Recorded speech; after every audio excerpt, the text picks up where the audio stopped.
Follow Radio K-Man on Twitter. All the latest information, breaking news, community events, and more. Follow us at twitter.com/Radio K-Man.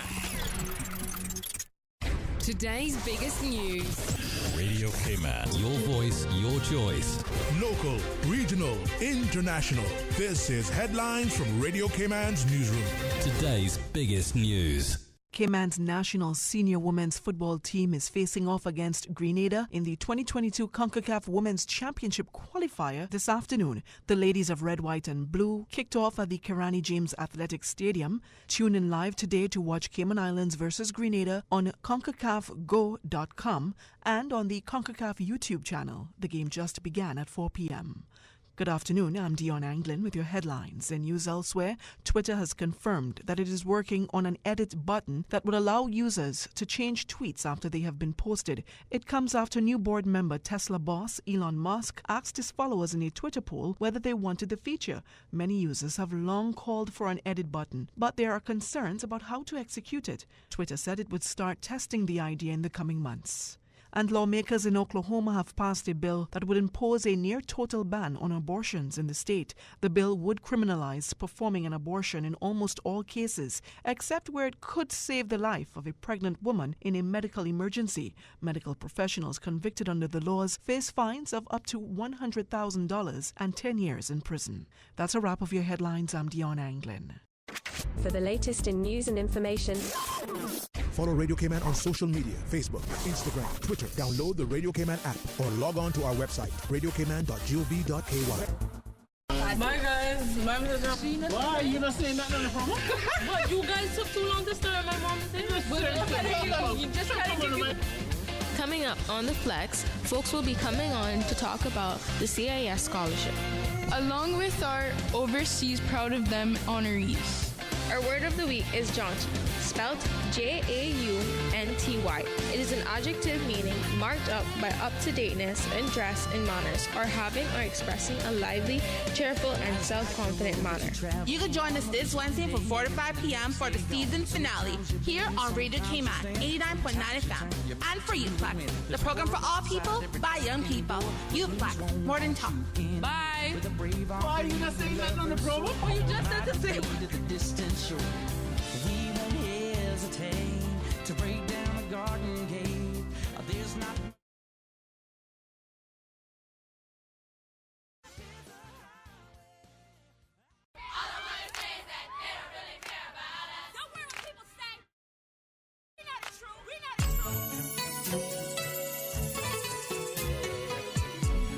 Well, I think everyone should care. When you are hiring, what are you looking for? Well, most people hire based on attitude. And they train for aptitude. It's season 50. Because most people don't care what you know until they know that you care. And you can't teach caring. Sir, can we come up with another name for the season? Stick to the plot. Stand proud. Voices that care are crying out loud. Welcome to Youth Flex Season of Caring with our host, Deidre Edwards. We up, yeah. Free up, yeah. Balenciaga, family structure. Good them car, bush get deduct, yeah. Hey. Deidre Edwards. Welcome back to our Youth Flex show. We are in our final episode of our Season of Caring. I'm your host, Deidre, along with my co-host, Jessie. For today's show, we'll be having representatives from CIS along with Proud of Them honorees. Our word of the week is jaunty. It is an adjective meaning marked by up-to-dateness in dress and manners, or expressing a lively, cheerful, and self-confident manner. Our quote of the day is, "Only you can control your future," by Dr. Seuss. You can join in on our conversation by calling 1-800-534-8255, toll-free courtesy of Flow, or you can join us on YouTube Live. But before we begin, we'll be having a quick music break. Our first song will be Nothing on You by B.O.B. featuring Bruno Mars. I could be chasing, but my time would be wasted. They got nothing on you, baby. Yeah. Nothing on you. Nothing on you, babe. Nothing on you. I know you feel with all of the things in my past that I've done. Most of it really was for the hell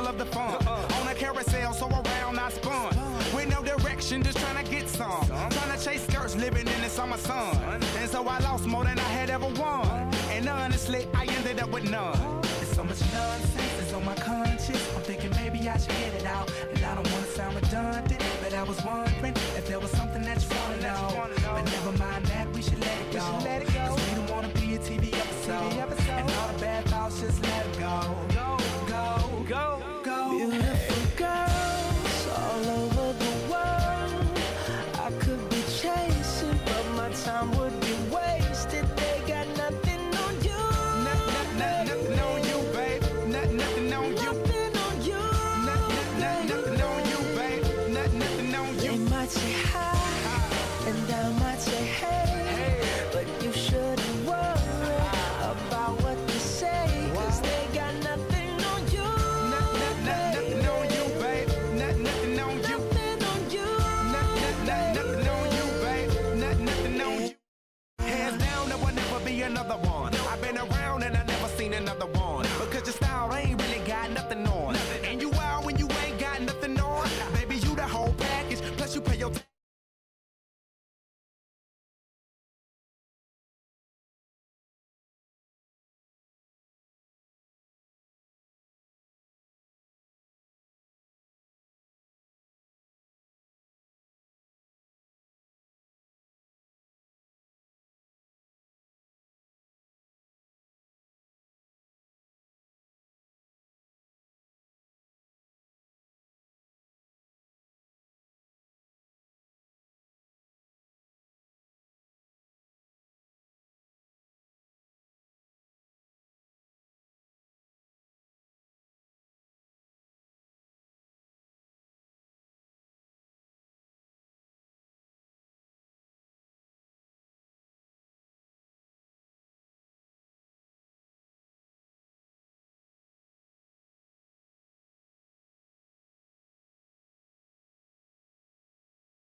And we are back.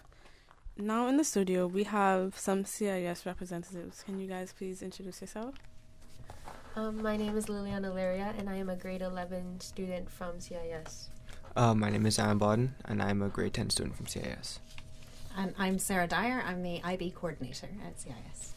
So what will you be talking about today, Miss Sarah? We're here to talk to you guys about the Cayman Citizen Scholarship that CIS is offering. We've launched the applications and we're trying to increase the opportunities for Caymanian students to join us and try to let you guys know the opportunities that are there. That's great. So referring to the scholarship, like, was there a specific reason that you guys decided to start it? Well, we used to have single scholarships that would allow one student for the 4 years. Mm-hmm. We paused that during COVID, just with everything that had happened. And when we relaunched, we really wanted to go sort of bigger and better with the opportunities that we were providing. So we've had a team looking into the different opportunities. And we've increased the number of scholarships, the range of scholarships, the ages at which people can apply. Just, like I say, to really try and break down some of the barriers that people might have seen with applying to CIS in the past, and to let them know that there are these options available for them.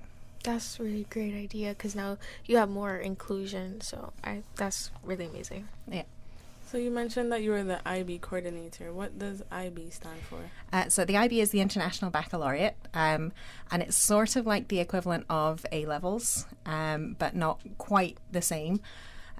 So it's used at schools all over the world. It's originally designed on a European program, but it's for what we call the 11th and 12th grade, which is year 12 and 13 in the UK system.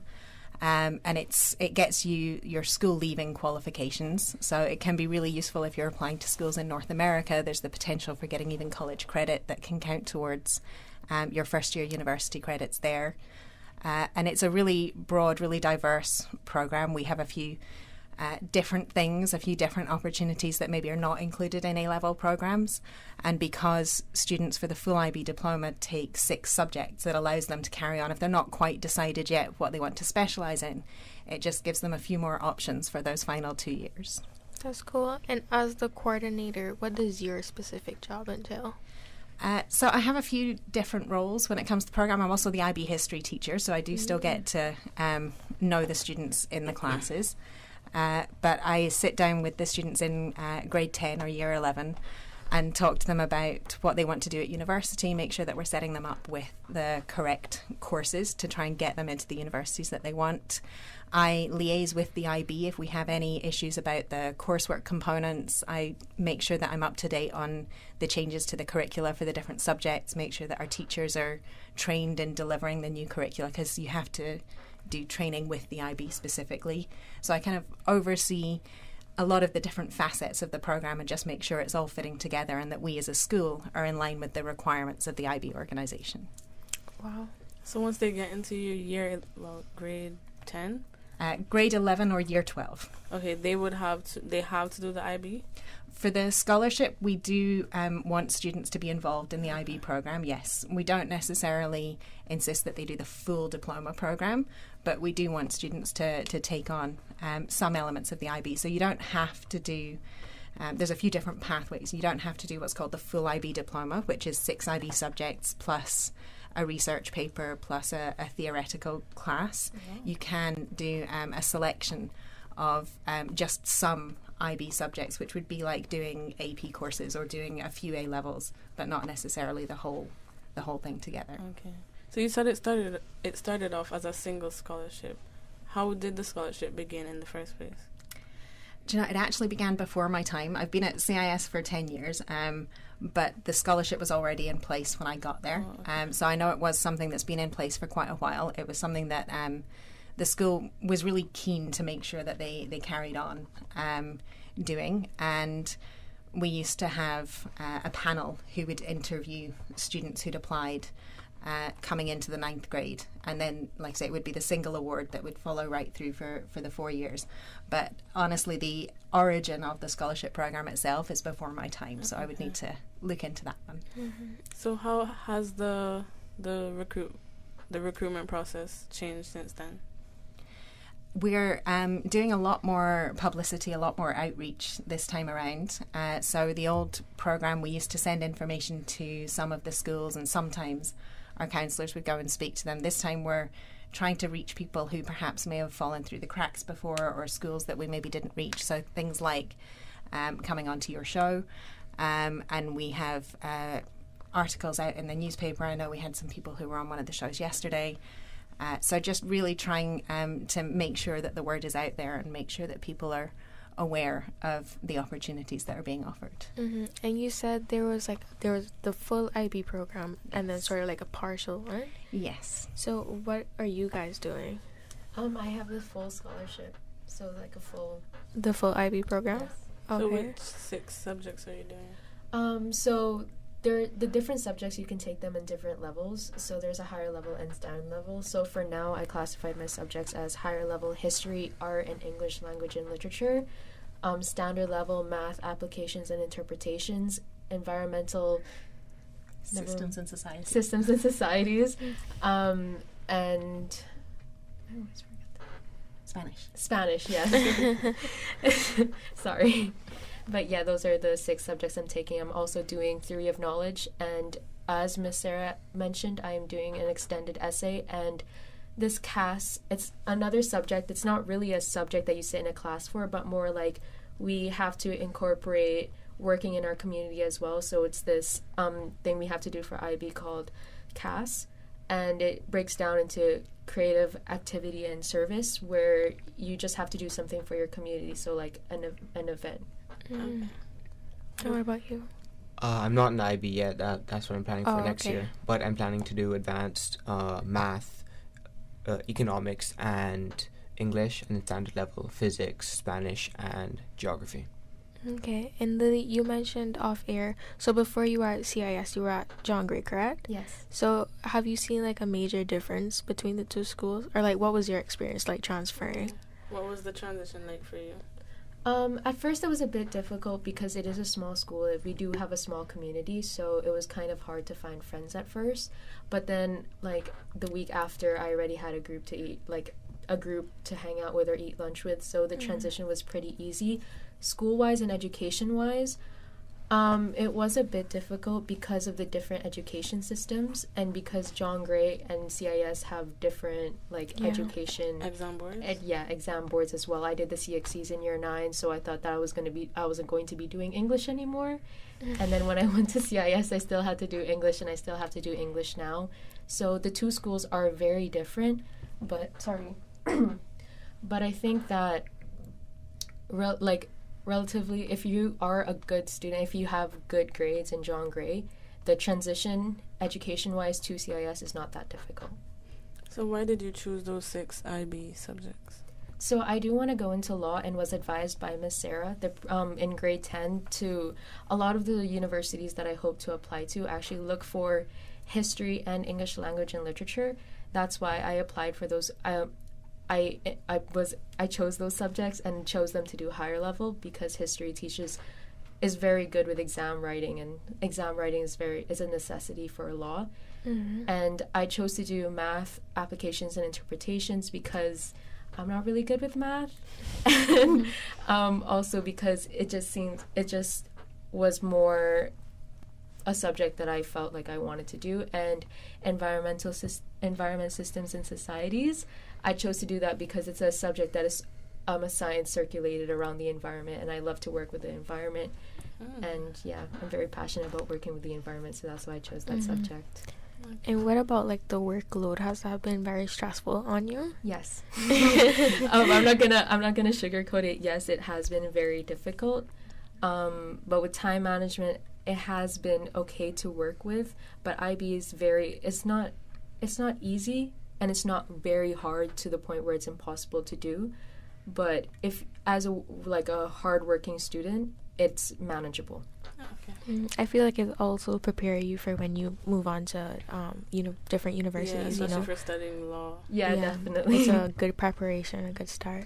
And why are you choosing the subjects that you're doing? Well, I would like to pursue either accounting or actuarial sciences, which is just math-based things, really. Yeah. So I'm doing advanced math and economics. Although our school doesn't offer economics on-site, I'm just taking an online course through Promoja, but it's still the same IB credits that I'm getting. And I'd like to do advanced English because I'm not too good at English, so I'd like to really improve that and push myself even further. Yeah. And then the other 3 is just the IB likes you to have a variety of classes, and those 3 fall in the other subjects that you need to take. And yeah, it'll definitely help you to be more well-rounded and stuff. Yeah. So what is school life like besides the work and stuff? It's very good. I do, ever since grade 9, I have been hanging around the same kind of people, so it's a very comfortable space. And as I mentioned before, since the community is very small, a lot of people know each other, and it's just a very close-knit community. Everybody is kind of familiar with each other, so in the halls, if you see a teacher that you had in grade 9, they'll still remember you in grade 12. And it's just very close, and I actually really like the small community in CIS because it's easier to transition into the different grades, because normally for example, in John Gray, if I move from year 9 to year 10, those are 2 very different years and a lot of very different teachers. But in CIS, you'll get kind of the same teachers in the same hallway, so it's just easier to transition, and it's very close student life. So why did you apply for the scholarship? I actually had a relative who previously applied for the scholarship but didn't get it, but I've heard of the scholarship through them, so that's why I wanted to apply for it. Also because at the time it was completely a full scholarship, and from the beginning I knew that IB was very good to take because I heard that it was very useful, especially since in a lot of the schools in the US, I wouldn't have to take the SAT, especially if I do have the IB full diploma. I wouldn't have to take anything like the ACTs or the SATs. And yeah, it just seemed easier to transition from high school to university with an IB diploma. So at the time, what was the process like? After after you applied, you had to do an interview? Yes. What was that like? It was kind of nerve-wracking because as a year 9 student at the time, it was just a long panel of teachers, the principal, the vice principal of high school at the time, and guidance counselors, and Miss Sarah was there as well. And it was just nerve-wracking because you were sitting at the top of the table, so it's just a long line of teachers. Oh, wow. But the questions were very easy to answer because it wasn't really they smiled at you. It was a very comfortable space, and as long as you kept calm, it was a very good interview. It was very good. It was one of my first interviews, and it was a very good example. That was it. How did you feel when you found out that you got through with it? I got the scholarship? Yeah. I cried because I was looking at the website for I think a year. I read the handbook for a year before I went to CIS. So I cried, but I was very happy that I got it. I was very grateful. That's cool. So what sort of achievements do you have, that helped you get to that school? I did a lot of extracurricular activities. Just to name a few that I did in John Gray, I did Key Club, Leo's Club. I did Steel Pan, Jazz Club. It's hard to remember, but I did a lot. I also did the debate club, and I was part of the people leadership team in John Gray as well. Extracurriculars did help me a lot because there was also an essay portion. I'm not sure if we have to do that for the scholarship now, but there was an essay that I had to write to apply for the scholarship, and we had to talk about, I'm not sure what the question was, I forgot what we had to base the essay off of, but my extracurriculars helped me answer it because they did help me in leadership. So also it showed that I was very connected with my community. Mm-hmm. So definitely extracurriculars and of course good grades will help you. And now are you still doing any extracurriculars for both of you? Yes, I am still doing a lot of extracurriculars because they fill up the time and give me free time for between schoolwork and everything else. I'm a member of Protect Our Future, and I'm also a member of Steel Pan at CIS still, and honestly, I am also a softball player at Cayman Little League, and that's really and I'm also very active at St. Ignatius Church. Okay. What about you? I play football quite a lot. I play with the academy and the national team, and I also am a member of NHS and a smaller now startup group. I'm one of the founding members of Clothes for a Cause, where we just take old clothes and we sell them on and give the profits to charity. Cool. And this is my first year playing football with CIS as well. Okay. Why do you like football? I don't know. I love the teamwork aspect of it. Like, it's not just there's 11 players on the field for your team, which is a lot of people. So it's like you have to go hand in hand, work well with other people, and kind of everyone has to contribute their own part to make a bigger objective for your team to win. Yeah. And why softball, Lily?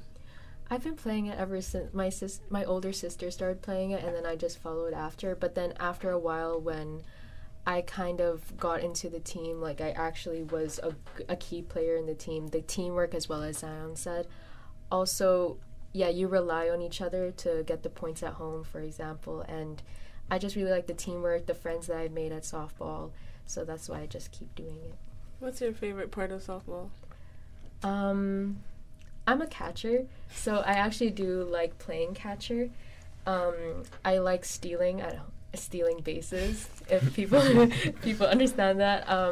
I really like, I kind of just like the whole game. Like I can't really choose a single part of the game that I like specifically. Okay. What about you?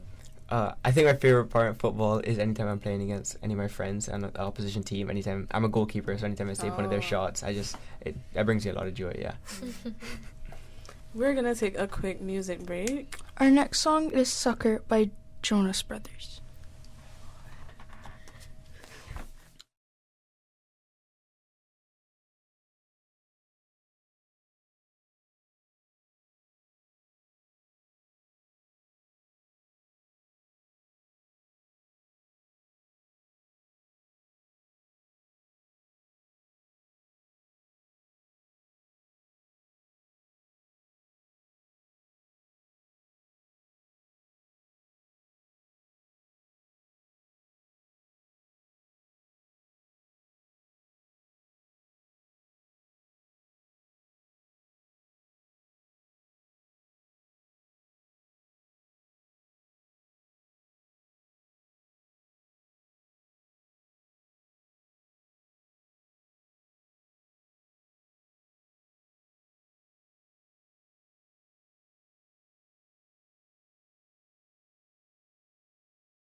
And we are back. For those on YouTube, on display right now, we have some CIS cupcakes, just to represent the CIS students. So going back to the scholarship, Ms. Sarah, roughly around how many applicants do you get annually? It really varies year on year. Some years we only used to get maybe 6 or 7 applications in. Other years we'd get 20, 25.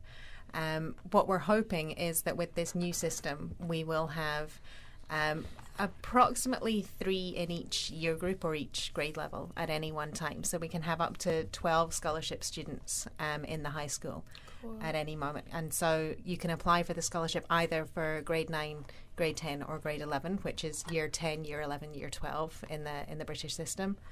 And you need to log on to cis.ky, put in your details.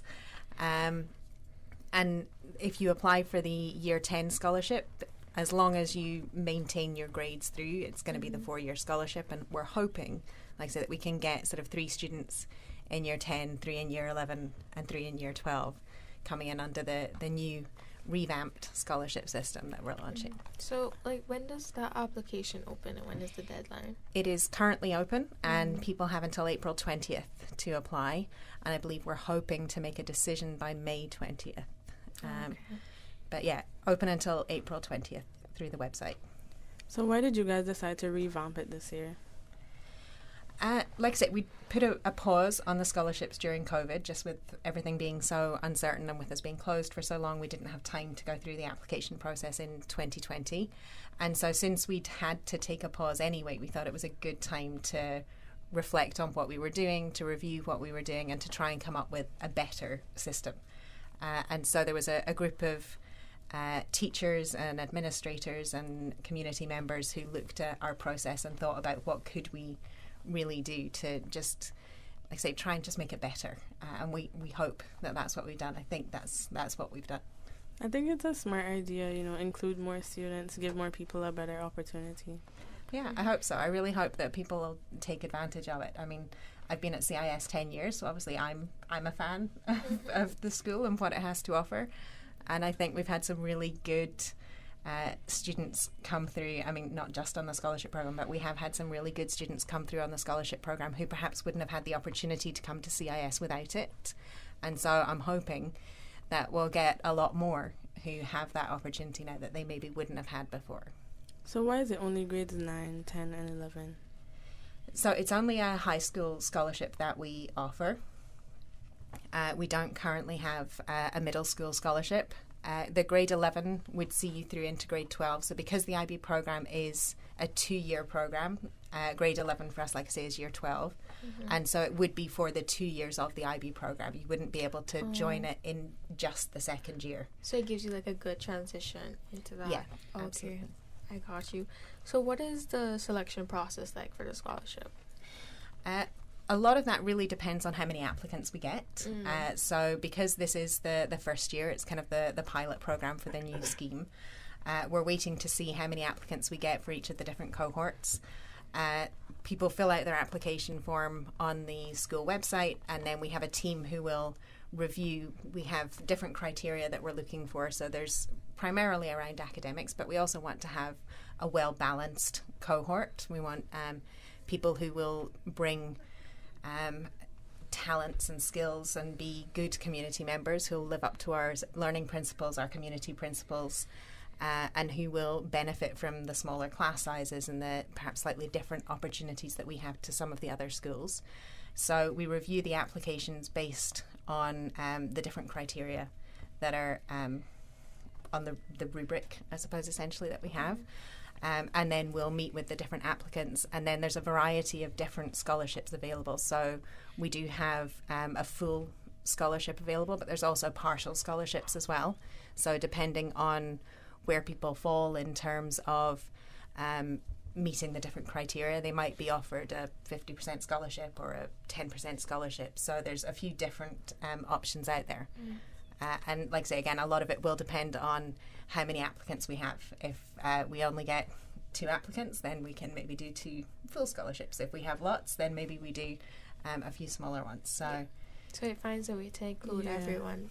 Yeah, absolutely. We're trying to be, and that really is part of our goal, is trying to be as inclusive as we can be, and trying to diversify who we have in our student body and encourage more people to come and join us and contribute to the school. Yeah. So how hard would it be normally to choose someone? I mean, I won't lie, there have been years it's been incredibly difficult to choose between the applicants. There's obviously a lot of great talent out there. And I know we have had years in the past where, because we only had one scholarship to award, it could take us days to go through, and we would sit there after having interviewed these students who, Year 9 students who sit there in front of a panel of 6 teachers and speak eloquently and self-advocate, and it's really, really hard sometimes to choose between them, which is part of the reason that I'm pleased we don't now have to choose just one. We have a few more options now, so hopefully it might not make our job any easier. We might just have just as much difficulty choosing from the applicants, but at least we have a few more options now to offer out the scholarship.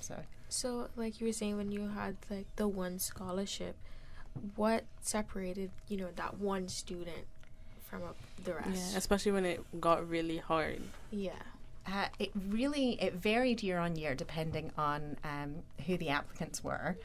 A lot of the time it was the student who had, as Lily did, who had researched the school and who knew the sorts of things that we were looking for, the sorts of things that would really help them to fit in with the community. Because we are quite small, we do want somebody who is going to settle in and mix well with the students. We don't want somebody who's going to feel ostracised and now they were at a different school in middle school, so now they're not part of the community. We want people who will fit in, and these students who stood out to us really were the ones who knew about the extracurriculars that we offer, who knew about the programs that we have, who could self-advocate, speak well, and obviously who were academically strong students as well. Sometimes we had people turn up. There was one student I remember who used to produce his own magazine that he would sell at schools, and he turned up with some editions of the magazine that he'd produced. And so sometimes there were things like that. Sometimes it was just how well they managed to speak to all of us sitting there, and they just completely won us over in the interview. Just these really shining young men and women who were really quite exceptional. So it really varied year on year. There isn't, I'm afraid, one secret that I can tell people, include this on your application and that's going to secure it for you. But on the upside, that does mean there's a variety of ways to get it. There's a lot of different ways to stand out from an excellent pool of applicants. Wow. So how many people have gotten the scholarship before? So it would be one a year since... I would need to double check exactly what year the first year was. I know that I've been part of 8 panels that have awarded it. Okay. But like I say, I know it was in place before I was there. So, to encourage some potential applicants, what does CIS offer? So one of the big things is really what Lily was talking about, that it is a small community. And it's one of the things that I really love about working there, is that I get to know all of the students. And so they have a lot of opportunity to get support if that's what they need. They have opportunity to create their own clubs, societies, after school engagements, get to know each other. There's a lot of opportunity for leadership positions within the school, and to really build a great high school portfolio for when they're looking at college applications and that sort of thing. So the small nature of the school really does allow for a lot of additional support and a lot of additional individual growth. You don't tend to get lost in the crowd, which I think works well for a lot of people. Some people do better in the bigger environment and need that energy from a lot of people. But if people do really well in the smaller classes with the more individualized attention, that's one of the big things I think that CIS has to offer. Are there any prerequisites for the scholarship? You do have to be a Caymanian citizen. So it is a Caymanian scholarship that we're offering. We are looking for... we haven't set a specific academic grades, but we do want solid academic record. We do request that people get involved in the IB program when they get to grade 11 or year 12. Okay. So Lily, back to you. So have you seen a difference like in yourself, growing as a person since you've attended CIS? I think that I've become more self-disciplined, actually, because before, in a lot of the times, like just for example, tests, I wouldn't really like push myself to study for tests. Normally, like I would just study for them the night before, procrastinate that assignment till the night before. But now I even had those tendencies in grade 9 and 10 until grade 11 came around, and I actually saw how hardworking the students were around me. And in grade 11, that's when I started, like, I noticed that I would study for a test like a week prior, or even like a couple days before. Even though it's a couple days before, it's not comparable to something that you study for a night before or do something a night before. And I've also noticed that I've become very active in like saving the environment. I wasn't really yes, I was aware of it before I attended CIS, but when I saw the passion, especially from Protect Our Future, when I attended CIS, that's when I actually like really opened my eyes, and that's when I started my involvement in cleaning up the environment and saving the environment. That's cool. It's a really cool I wouldn't say transition, but growth. Great growth to have. What's your favorite thing to do at POF? So before, I was part of the education group in POF, so what I really enjoyed about that is that we would go to the elementary classes, and we would do Kahoots and PowerPoints and slideshows just with simple facts about what is happening in our environment right now and what they can do to help, even though they're very young. And right now, actually, I've since then left the education group and now part of this own separate heritage group. And right now, we're trying to ban single-use plastics in the Cayman Islands, which is very hard. I love that. But one substitute that we have for it is actually silver thatch, because silver thatch is very durable and it also can be used for aesthetic purposes. So, you see those reusable bags at Kirk's and they normally have the mango design, but what they don't know is that those are actually made from fossil fuel factories. While here we have Caymanians, local producers who can actually weave silver thatch bags that look nice and last for a long time, and they're also very water resistant. So, the band won't break after like a month or something. A lot of people don't think about that, especially using things that are here on the island. It would just be easier. So how does someone sign up for POF? So right now we're actually attempting to reach out to the other schools, but in CIS, it's kind of, we previously had POF clubs in, for example, like Prep and St. Ignatius, but because of COVID, we weren't able to visit the other schools to try to get, just tell them what's happening, the POF that's happening in CIS. We couldn't tell them necessarily what was going on. So right now we don't have too much involvement with the other schools in Cayman, but after spring break and eventually, after spring break, I hope, and next year we're going to attempt to increase our involvement. Even in UCCI, we're just in the different schools in the island. But necessarily there isn't really right now there isn't really a way that you can apply to be in POF, but even just going to the beach cleanups. Okay. Yeah, because I feel like a lot of young people especially would benefit from that, because a lot of us nowadays are really trying to get into something to do that will help save our environment, just some small difference. I went to one of their beach cleanups before at West Bay Public Beach, and it was really nice. We got 15 bags of garbage, and I was like, wow, you don't think about how much garbage is actually on the beach. And I actually got a prize because I was coming from Bordentown, and that was the furthest. I was the person coming from the furthest distance. But I think it's a really good program, especially what you're talking about with the silver thatch bags. I think that's a really smart thing to do, because a lot of people don't think about that. Yeah, and it also like for a tourist example, coming to see that's a great way of showing our heritage and see that we still practice it in these days. Because silver thatch is native to Cayman, so why not use it to enhance our country? We're going to take another quick music break. Our next song will be Life is a Highway by Rascal Flatts.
And we are back. Still in studio, we have the CIS representatives.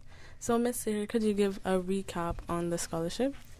Absolutely. So we've launched the new scholarship program for students going into year 10, 11 or 12. If you're interested in applying, you can go to cis.ky and there's an application form there. You select which grade level you're going into. So it would be the grade 9, 10, 11, which, like I say, in the British system is year 10, 11, 12. There's a short personal statement that you can write about why you want to apply. And you send us your application form by April 20th, and then the team will review it. Okay, and when will they hear back by? We're hoping May 20th. We will be able to finish the review and decide on the recipients. Okay. So, Lily, what has the school, could you just reiterate what the school has been like for you to encourage others? So, as I said before, CIS has a very small community, so teachers are able to establish really close relationships with you and help you much closer than, for example, like a larger scaled community. Also, extracurriculars have definitely helped me discover like who I am as a person, especially the ones in CIS, who I am as a person and what I potentially would like to apply to my future career. What extracurriculars have you done? So Protect Our Future, I've definitely learned that I am an environmentalist and I like to involve myself in the community in different aspects. Also, I would like to somewhat connect my my desire to become a lawyer and also my love for the environment. So hopefully those will tie in together in the future. I'll find some way, but it would be cool to have. So Zion, you've been at CIS your whole life, right? Yeah, I've been there for 13 or 14 years now, yeah. Wow. So what has it been like from then till now? Like, how's the school grown? I mean, there's been a lot of change. When I first went there was only like a couple hundred people maybe, and now it's close to 1,000. Wow. And there was only the first couple blocks, like 4 blocks really, 10 classrooms on each block, which is not a lot. And then, actually it was only 8 classrooms on each block when I started. They just kept building, but from the beginning we always had nice facilities, whether that's the football field, the pool. We always had really nice facilities. And of course now there's a new high school, which is amazing, which allowed the school to grow a lot more. It's really fancy. It feels like I'm in a mall in America. It's quite fancy. But even though there's been a lot of change, there's still been a lot of consistency as well. Like there's still been small classes. There's still been the teachers really caring about the students and just an open environment to learn. When you say small classes, how small? Well, like for example, my math class is only like 9 people, but it can go up to like 16 people as well. So it ranges between there. Well, thank you guys for coming on the show today. This is our last episode in our season of Caring. Who or what do you care about? This is for all of you. Well, I care about the environment, if that can qualify as a who. And what was the question again? Who or what do you care about? Oh, the environment. I would say probably my mom, because she works really hard to give me such a great school and such great like resources and stuff like that. So she's always been very supportive to me.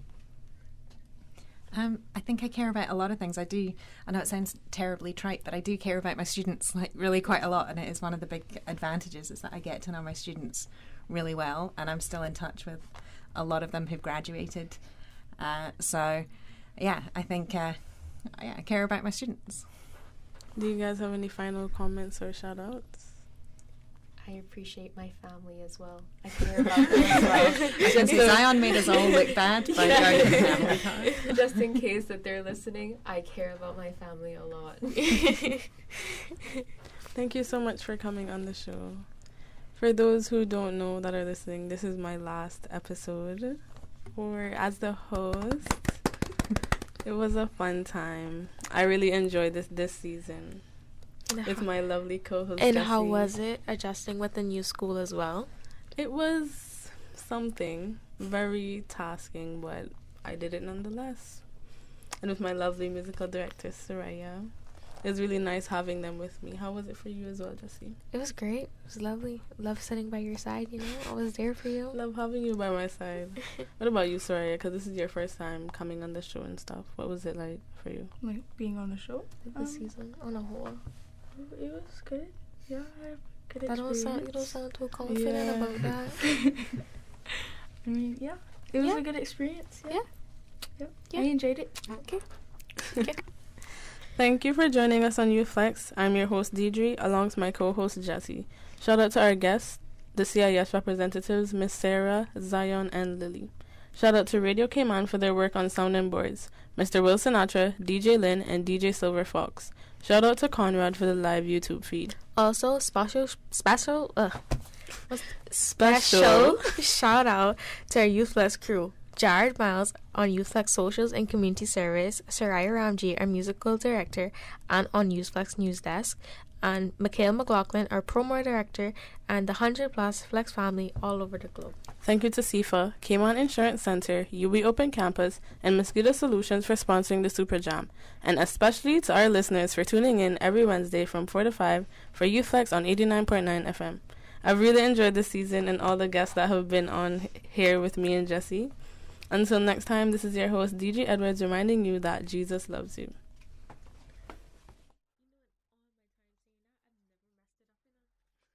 That's so true. That was a great show. It was lovely meeting you guys. Thank you so much for coming.